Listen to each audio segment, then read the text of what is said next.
yoshligida o'zi 7 oyligidami tug'ilgan. Sulton Muhammad Fotih chala tug'ilgan. O'ladi deb o'ylashgan, o'lmagan.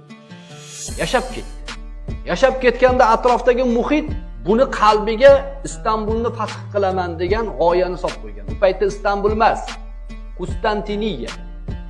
Payg'ambar alayhissalatu vassalomdan Imom Ahmad, Dorimiylar rivoyat qilgan hadisni eshitgan ustozlaridan. Payg'ambar alayhissalom la tuftahannal Konstantiniya albatta fath bo'ladi. Fala ni'mal amiru amiruha va la ni'mal jayshu zalikal jays dedilar. Shu Konstantiniyani fath qilgan amir naqadar ajoyib amir. O'sha askarlar naqadar ajoyib askarlar dedilar. Shu yosh bolani qalbiga o'rnashib qolgan.